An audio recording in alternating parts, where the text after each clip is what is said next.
Un coup franc tiré par Combin. Au ralenti pris par notre caméraman Serge Acquer, la balle va aller au fond des filets. Non, le poteau est là. Décidément, la chance était yougoslave cet après-midi. Non, celui-là, Thierry, c'est vraiment un chef-d'œuvre. Regardez, on va pour le plaisir. Regardez, il se couche véritablement comme un avant-centre. Regardez comme il se couche. Il décolle du sol. Oh, quelle reprise de volée. Extraordinaire. Là, l'action, j'espère que nous allons la revoir grâce à Pierre Badel. Regardez bien. Patrick Ravelli prend ce ballon. Un crochet intérieur, un crochet extérieur, bonjour monsieur. Et le centre entrée sur Rocheteau. Et voilà, c'est l'arme imparable du football. Le premier match télévisé en France remonte à 1952 et c'est en 1965 que l'on assiste au tout premier ralenti lors d'un France-Yougoslavie commenté par Thierry Roland.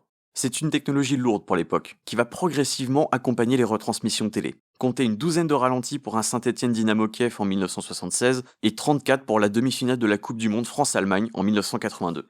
Mais avec l'arrivée de Canal+ en 84 et leur ralenti en rafale, puis la numérisation de la réalisation de télé dans les années 90, la retransmission forge l'imaginaire des supporters et des joueurs jusqu'à faire émerger ce qui semble être une évidence. La vidéo doit aider les arbitres. Je suis Damien Jodot. Vous écoutez Siffler, le podcast qui va vous faire aimer les arbitres. En 2010, j'ai arbitré pour un match de jeunes d'assez bon niveau à Sablé-sur-Sarthe. Pendant tout le match, je sens le coach des visiteurs nerveux. Il fait que râler dans son coin, je le sens du type grande gueule et orgueilleux. Ils finiront par perdre le match sur un but valable, mais dont l'entraîneur est persuadé qu'il y avait hors-jeu au début de l'action. Après le match, avec mes assistants, nous lui expliquons par A plus B qu'effectivement, un de ses défenseurs couvrait l'attaquant qui partait seul au but et donc qu'il ne pouvait pas y avoir hors-jeu. Mais il fallait bien qu'il dise quelque chose, alors ça a donné vivement qu'est la vidéo. La vidéo. Sur un match de jeunes, au niveau régional, sur un terrain au bord d'une départementale avec une buvette, vraiment. Il faut dire qu'à cette époque, le lobbying pour l'arrivée de l'arbitrage vidéo faisait rage. On était juste après la fameuse main de Thierry Henry qui nous qualifie pour la Coupe du Monde en Afrique du Sud, les polémiques s'enchaînaient et la presse était unanime pour réclamer l'arrivée de l'arbitrage vidéo. Aujourd'hui, c'est chose faite avec la Goal Line Technology en 2014 et le Video Assistant Refereeing, la fameuse VAR, en 2018. L'aboutissement d'une transformation débutée des décennies auparavant grâce à l'évolution des moyens techniques de la télévision. Ça date probablement un peu de la fin des années 90. Lui, c'est Jérôme Latta, le fondateur du site Les Cahiers du Football. Si on compare à la décennie précédente, c'est vrai que le dispositif télévisuel de réalisation des matchs était beaucoup moins développé. Il y avait simplement moins de caméras. Il y avait moins de possibilités technologiques de lancer des ralentis en rafale, comme ça a été le cas, on l'avait vu notamment lors de la Coupe du Monde 98, où les réalisateurs français avaient un petit peu épaté le monde avec cette capacité-là. Et dès lors, ça s'est intégré dans la réalisation des matchs, au travers de ce qu'on pourrait appeler un procédé de réarbitrage obsessionnel, qui est devenu de plus en plus obsessionnel, consistant à réexaminer de plus en plus de décisions arbitrales, sous un angle généralement polémique, pour rejuger quasiment chaque décision. Alors, quand on regarde un match de foot aujourd'hui, on peut l'aborder sous cet angle-là. Si par exemple ce sont deux équipes pour lesquelles on n'a pas d'intérêt particulier, mais on peut remarquer le nombre de fois où réalisateurs et commentateurs s'associent pour revisionner et de rejuger la décision arbitrale. C'est devenu un angle absolument majeur des retransmissions et ça s'est propagé, on va dire, à tous les formats, en particulier télévisuels, d'après-match. Et les émissions de talk-show en général, celles qui débriefent les matchs qui viennent de se dérouler ou à la mi-temps de ces mêmes matchs, on a accordé de plus en plus d'importance à ce réexamen un peu permanent des décisions arbitrales. C'est devenu un produit éditorial majeur, on va dire, qui a pris de plus en plus de place au détriment d'autres, alors pour différentes raisons. Je crois qu'une des premières raisons, c'est un peu par facilité, un petit peu par démagogie aussi, parce que critiquer l'arbitre, ça fait partie de la culture du football, mais c'est simplement que ça a pris une place assez dévorante, à la fois donc dans les retransmissions de matchs et dans les émissions d'après-match. Pourtant, dès les années 90, le débat sur l'utilisation ou non des ralentis était déjà présent. Hervé Matou, l'actuel animateur du Canal Football Club, travaillait à l'époque à la rédaction de TF1. Je me souviens très bien que, donc on est au tout début des années 90, on avait des débats sur ce que la télévision mettait finalement en porte-à-faux les arbitres. Je me souviens d'une discussion qu'on avait eue sur les hors-jeux. Voilà. Donc il n'y avait pas de VAR à l'époque. Il y avait donc des buts qui étaient acceptés alors qu'ils étaient hors-jeu, des buts qui étaient refusés alors qu'ils n'étaient pas hors-jeu. Et je me souviens que la direction des sports avait proposé qu'on ne montre plus de ralenti sur les buts pour ne pas mettre en porte-à-faux les arbitres. Et donc il y avait eu un débat, on n'était pas tous d'accord là-dessus. Et puis finalement, cette posture un peu morale, entre guillemets, de dire ne mettons pas les arbitres en porte-à-faux, elle n'avait pas tenu parce que voilà, on était quand même tous à peu près d'accord pour dire que nous, les gens de terrain, que quand vous êtes un spectateur, il y a un but, vous avez tout de suite envie de savoir si le but était valable ou pas. Et ben, tant pis si l'arbitre s'est trompé, on a envie quand même de le savoir. Mais en tout cas, on s'était quand même posé la question pour les hors-jeux, ce qui était assez radical. Mais par contre, je me souviens qu'on avait donné des consignes, et on s'y tient encore, nous, aujourd'hui à Canal, d'essayer de ne pas insister sur le ballon qui était en touche alors qu'il ne devait pas. Enfin, voilà, il y a plein de petites micro-fautes que font les arbitres dans un match. Je pense qu'il est de la responsabilité de la réalisation d'un match de ne pas les surligner de manière outrancière. En 98, pendant la Coupe du Monde, un fait de jeu a déclenché les débats sur l'arbitrage vidéo. Lors de la phase de groupe, à la fin du match Norvège-Brésil, l'attaquant norvégien Tore André Flo s'écroule dans la surface et obtient un pénalty. Penalty.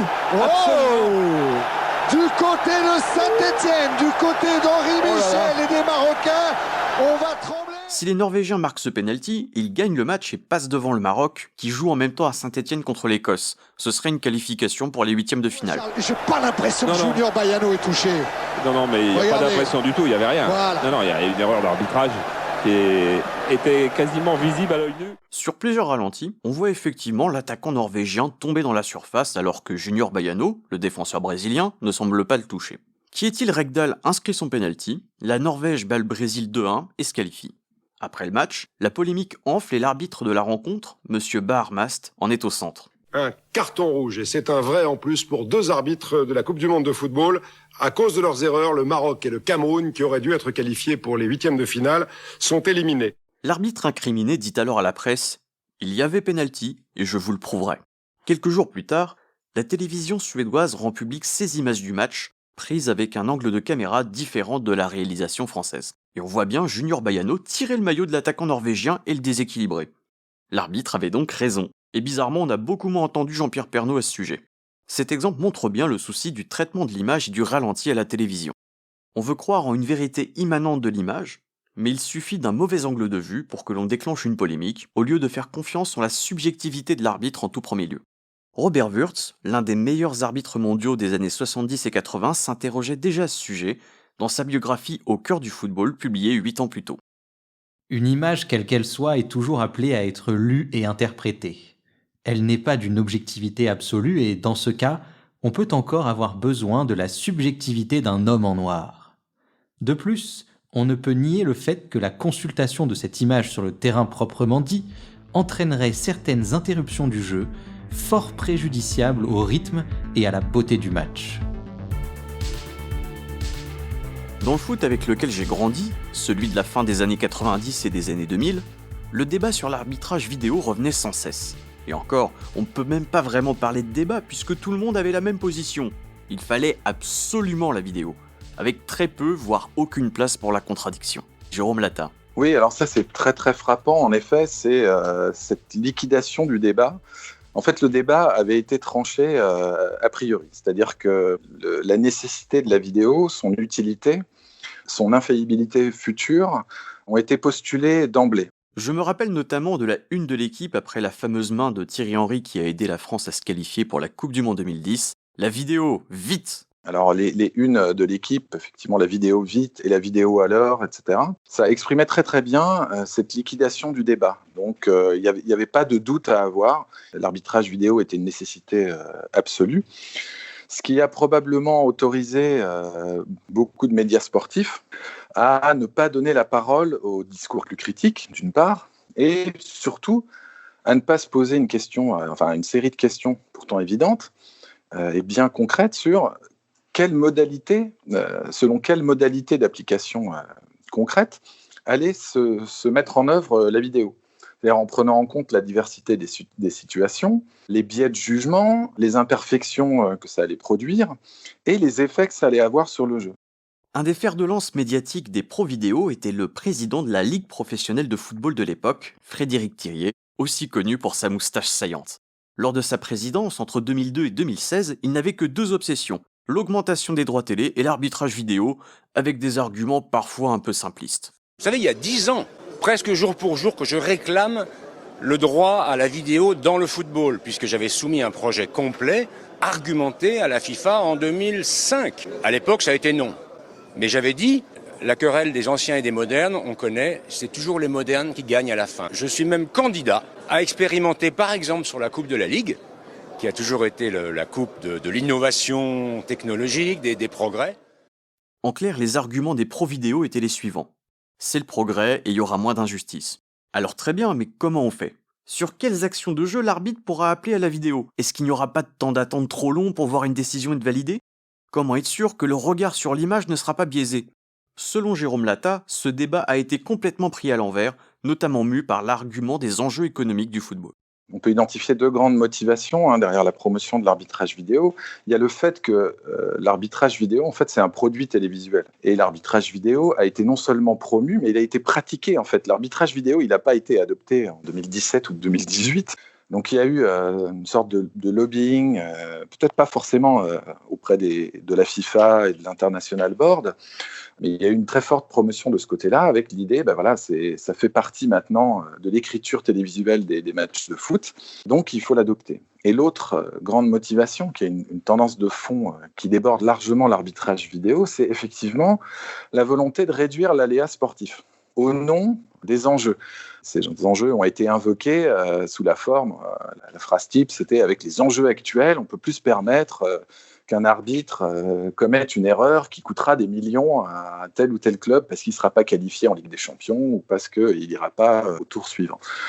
Ça dit bien que ces enjeux sont effectivement économiques parce que les enjeux d'un quart de finale de Coupe du Monde ou d'une demi-finale de Ligue des Champions, bref, d'une grande compétition, et je ne crois pas qu'ils soient plus grands sur le plan sportif aujourd'hui qu'il y a 10, 20, 30 ou 40 ans. Donc c'est bien ces intérêts, ces motivations économiques qui ont poussé à l'arbitrage vidéo. Et effectivement, ça s'inscrit dans un processus de long terme où on cherche à réduire l'aléa sportif. Mais c'est vrai que cette idée, même si elle est un peu fausse, qu'avec l'arbitrage vidéo, on allait supprimer des erreurs qui portaient préjudice, implicitement un préjudice économique, ça allait rendre le football plus juste. Mais derrière cette idée de justice, il y a une conception un petit peu ambiguë sur ce plan-là.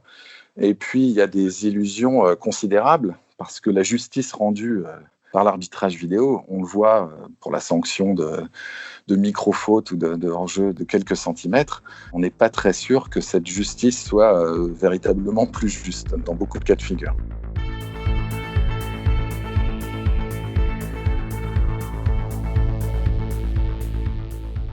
Pendant les années 2000, l'International Board, les gardiens des lois du jeu, s'opposait catégoriquement à l'instauration de l'arbitrage vidéo.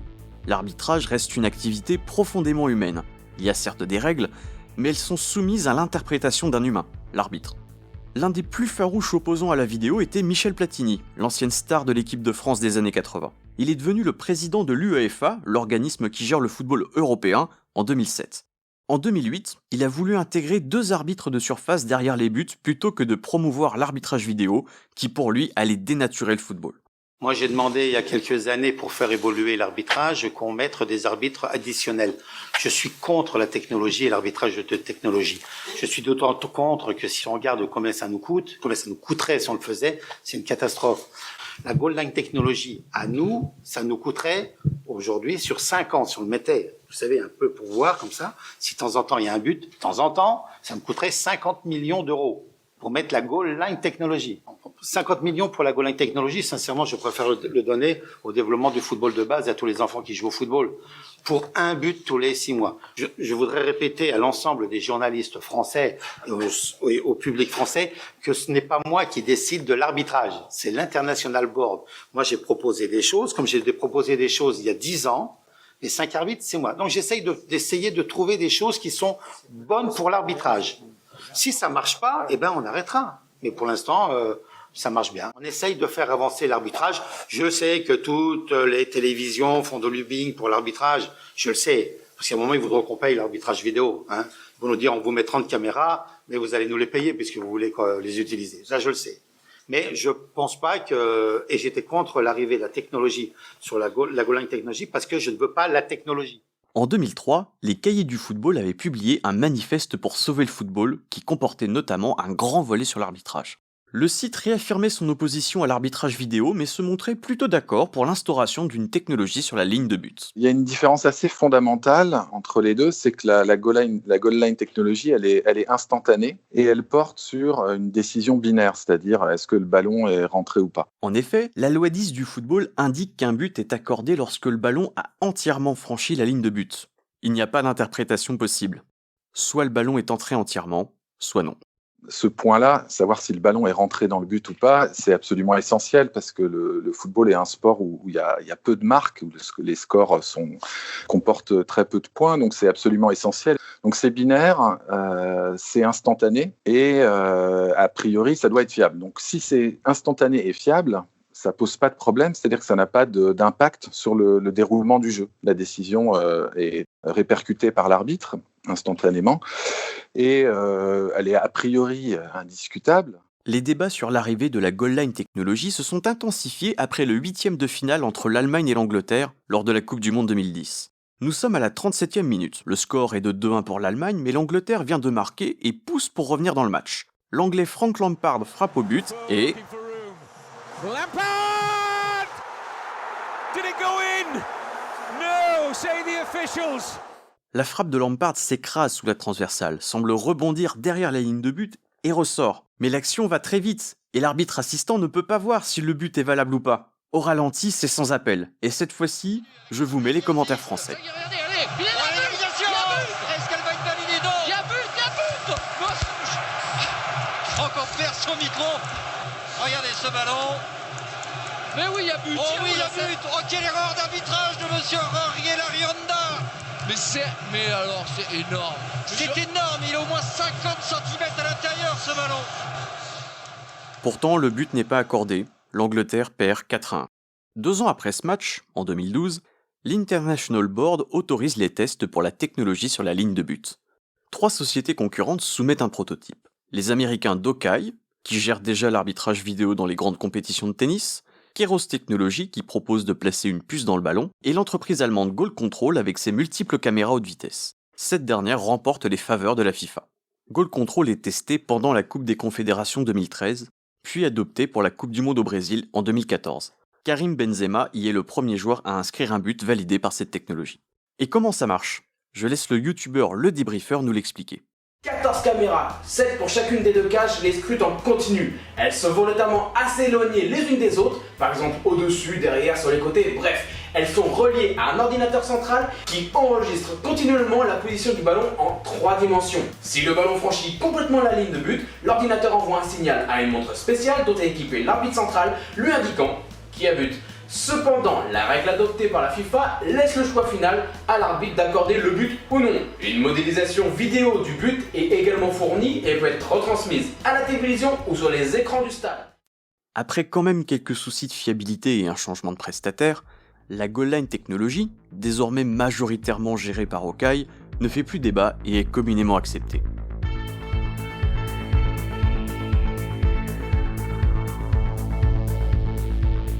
En 2015, le président de la FIFA, Sepp Blatter, ainsi que plusieurs autres cadres du football mondial sont poussés à la démission dans le cadre d'une enquête sur un scandale de corruption à la FIFA. Des élections sont organisées et c'est le juriste italo-suisse Gianni Infantino qui est élu. Avec un style très autoritaire, il multiplie les réformes et impose la fameuse VAR, le Virtual Assistant Referee, sans aucun débat. Ça, c'est effectivement un drame qui a conduit une adoption un peu à marche forcée sous l'impulsion de Gianni Infantino, le président de la FIFA, quelques mois avant la Coupe du Monde, qui en a fait une sorte d'opération de communication. Il a même accéléré la dernière phase de test, enfin, il a même supprimé la dernière phase de test pour aller plus vite à cette adoption, en affirmant de toute façon que le débat n'était même pas nécessaire puisque la vidéo allait être utile et était de toute façon indispensable. Après un premier test lors de la Coupe du Monde des clubs 2016, l'arbitre sur le terrain est désormais assisté de 3 adjoints, 4 techniciens vidéo et un assistant vidéo, tous présents en régie. L'arbitre ne peut demander le recours à la vidéo que dans quelques cas très précis. Un but, un penalty, un carton rouge direct ou pour vérifier l'identité d'un joueur sanctionné. Alors ça a conduit à une sorte de choc qui a eu lieu essentiellement au moment de la Coupe du Monde 2018, avec la découverte de toutes les imperfections et de toutes les insatisfactions que créait l'utilisation de l'arbitrage vidéo. Alors, en particulier, il y a un mantra qui a été répété ad libitum pendant des années, c'était qu'il n'y aurait plus de polémique. Alors là, on a pu en rire parce que la Coupe du Monde a été le théâtre d'un très grand nombre de polémiques sur l'arbitrage vidéo, avec des décisions qui avaient été contestées, avec des utilisations variables dont on pouvait se douter qu'elles allaient poser des problèmes, des interventions variables, pourquoi pour telle action et pas pour telle autre action à peu près identique. Et là, on a eu une sorte de désenchantement un petit peu général, et le discours, tout à coup, a été « Non, mais on n'a jamais dit que ça allait résoudre tous les problèmes ». Bon. Moi, je vous le dis, si, ça a été le discours très largement majoritaire, même s'il y avait des gens un peu plus prudents. Un cas particulier a cristallisé ce désenchantement, les mains dans la surface. Normalement, dans la loi 12, l'arbitre ne siffle un coup franc que si la main est volontaire. L'esprit de cette règle, c'est avant tout que le joueur ne tire pas davantage du fait de jouer à la main, et le caractère volontaire ou non de la main est forcément soumis à interprétation de l'arbitre. Mais avec l'arbitrage vidéo, chaque contact de la main, même involontaire, entraîne systématiquement un recours à l'assistant vidéo et un penalty. Je vais vous donner un exemple, la finale de la dernière Coupe du Monde, France-Croatie. On est juste avant la mi-temps, et la France se fait copieusement dominer par la Croatie, qui a fini par égaliser après un but de Mandzukic contre son camp. Sur un corner, le ballon part en sortie de but, mais les Français réclament une main. Premier poteau, Samuel Umtiti. Oh, il demande une main, les Français, ils demandent une main. Regardez Blaise Matuidi, a-t-elle eu lieu cette main? En tout cas, si elle a eu lieu, il est possible que l'arbitrage vidéo intervienne dans cette surface de réparation croate. Sur la flopée de ralentis qui suivent cette action, on voit effectivement le Croate Perisic qui touche le ballon de la main. Mais est-ce que cette main est volontaire? Impossible à dire, surtout au ralenti. C'est extrêmement délicat d'interpréter son geste. Il veut sortir le ballon qui rebondit sur sa main avant de toucher son genou. Sur ce plan-là, Perisic, ça paraît pas évident. Je pense qu'il a touché. Si, moi je pense. Zone grise là, mais dans cette zone grise-là, il a le bras décollé du corps, Perisic. Il a le bras décollé du corps. Penalty. Petite parenthèse, bras décollé ou non du corps, ça n'a rien à faire dans l'appréciation de l'aspect volontaire ou non d'une main. L'arbitre de France-Croatie, voyant la main de Perisic grâce à la VAR, accorde un penalty et vous connaissez la suite.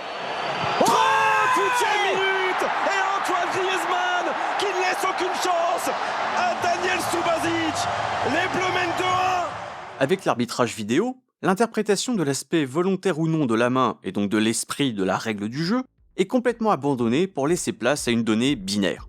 Il y a main ou pas main, et tant pis pour l'esprit. Sous couvert de corriger les injustices, on finit par traquer le moindre petit écart, ce qui nuit à la fluidité du jeu. Avec le temps, même les commentateurs s'agacent. En novembre 2020, Hervé Matou demande à ses téléspectateurs du Canal Football Club leur avis sur la VAR. Vous avez certainement remarqué que depuis plusieurs mois, la manière d'arbitrer avait changé, notamment en ce qui concerne la loi 12, les mains. Aujourd'hui, on constate que les mains accidentelles, lorsqu'un ballon vient toucher malencontreusement un bras, il y a 9 fois sur 10 pénalty. Puis il y a la VAR qui va regarder, décortiquer pour savoir si le ballon n'a pas touché un bras, n'a pas effleuré un avant-bras ou une main. Et la VAR qui était censée normalement intervenir que pour corriger les erreurs énormes des arbitres, a pris le pouvoir et vient créer des pénaltys. Alors vous l'avez compris, moi personnellement, ça m'énerve.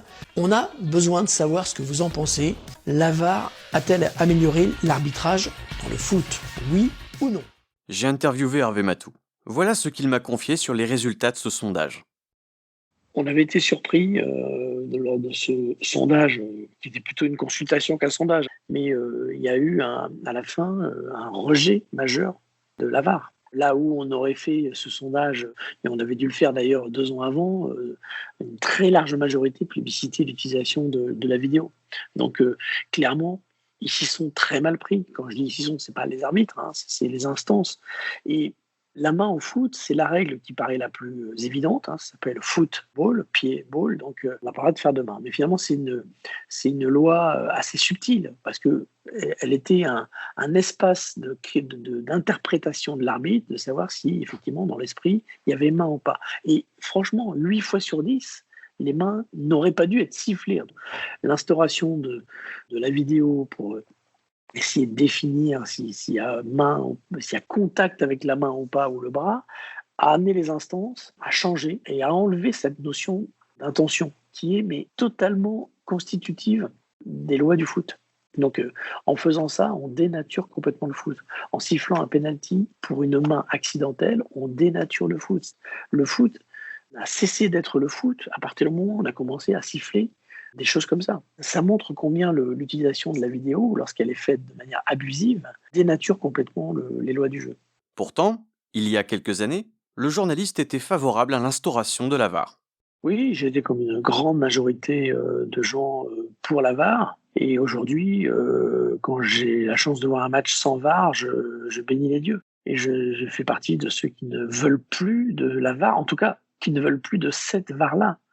Et la VAR pourrait très bien être utilisée intelligemment. Elle l'a plus ou moins été dans les premiers mois. Et puis, on est parti dans une espèce de délire absolu, porté par notamment cette envie d'harmonisation absolue aussi. Et aujourd'hui, on en arrive parce que la VAR, pour moi, c'est une catastrophe. C'est une catastrophe. On a privé l'arbitre de terrain de son arbitrage. Voilà, les matchs sont arbitrés à plusieurs centaines de kilomètres du lieu où ils se jouent. Il aura fallu 20 ans de lobby des télévisions et une introduction cavalière par le président de la FIFA pour que le débat sur l'arbitrage vidéo se pose enfin. Comme si l'on avait cru à la pureté d'une solution, d'une justice presque biblique, tout en restant aveugle à ses effets pervers. Et surtout, on n'a pas consulté les arbitres. C'est aussi pour ça qu'ils sont absents de cet épisode. Ça a été un motif de désespérance un petit peu, on va dire, en dramatisant un peu, qu'il n'y ait pas eu ce débat, ces échanges d'arguments contradictoires et cet examen des modalités concrètes d'application. Vous reconnaissez Jérôme Latta, le fondateur des Cahiers du football. Ce qui est très frappant, c'est que nous, on a beaucoup écrit avec d'autres, notamment le chercheur Jacques Blosizewski, sur le sujet de l'arbitrage vidéo. Et on peut dire, sans se vanter, mais on est bien obligé de dire qu'on avait prévu 80% des problèmes qu'allait créer l'arbitrage vidéo. Alors, il y en avait 20% qu'on n'avait pas deviné, effectivement. En revanche, les bénéfices de l'arbitrage vidéo, on les a jamais remis en doute. Je veux dire, nous, les opposants à l'arbitrage vidéo, c'est-à-dire qu'on n'a jamais douté que l'arbitrage vidéo allait permettre d'éviter des erreurs objectives d'arbitrage. En revanche, quand on essaie de mesurer ce progrès, et là je fais référence à des chiffres fournis par la FIFA, chiffres dont la méthodologie de fabrication est très, très douteuse, mais même d'après ces chiffres qui ont servi à la FIFA pour dire que tout allait bien, on passait de 96% de bonnes décisions à 98 ou 99, c'est-à-dire un bénéfice quand même assez marginal en comparaison des effets négatifs, parmi lesquels l'augmentation du nombre d'arrêts de jeu, le fait que les polémiques continuaient ou voire qu'elles s'exacerbaient, qu'on prenait des décisions qui confinaient à une sorte d'absurde un peu kafkaïen avec ces hors-jeux de 10 cm ou ces micro-contacts qui valaient la sanction assez fatale en général d'un penalty. Aujourd'hui, la question qu'on doit reposer, c'est quels sont les bénéfices réels de l'arbitrage vidéo ? Et cette question, elle va se poser dans un contexte qui a complètement été bouleversé, voire retourné. C'est-à-dire que les doutes, les critiques et les rejets de l'arbitrage vidéo sont peut-être pas devenus majoritaires aujourd'hui, mais leur part de voix dans le débat, qui a enfin commencé, elle a considérablement augmenté, notamment dans certains pays où les problèmes se sont posés de manière avec beaucoup plus d'acuité que dans d'autres. Gardien des règles du jeu, l'International Board a réaffirmé en 2019 que les mains non volontaires ne constituaient pas une faute. Mais face à toutes ces critiques, le président de la FIFA, Gianni Infantino, s'entête. Je cite « Je pense que la VAR donne et apporte plus de justice au jeu. Si cela enlève peut-être de la joie à certains, ça donne de la joie à d'autres lorsqu'une décision est modifiée. Ainsi, la joie de gagner un match est toujours là. Vous ne m'entendrez pas dire quoi que ce soit de négatif sur la VAR. La justice, c'est tout. » Mais sur le terrain, la justice, c'est l'arbitre. Malgré toutes ces avancées technologiques, c'est lui qui prend les décisions. Une composante humaine irremplaçable sans un changement des règles qui demandent aujourd'hui encore à être interprétées de façon subjective. Dans le prochain épisode de Sifflet, on s'intéresse à une autre avancée, qui n'est pas technologique, l'essor des femmes arbitres. Vous venez d'écouter Sifflet, un podcast de Damien Jodot produit et réalisé par Slate.fr sous la direction de Christophe Caron et Benjamin Septem-Ours avec Aurélie Rodriguez. N'hésitez pas à nous mettre 5 étoiles partout, à laisser des commentaires et à faire tourner ce podcast autour de vous. Soyez notre Pirlo, notre Platini, notre Zizou. Retrouvez tous les épisodes de Sifflet sur Slate Audio et sur votre plateforme de podcast préférée.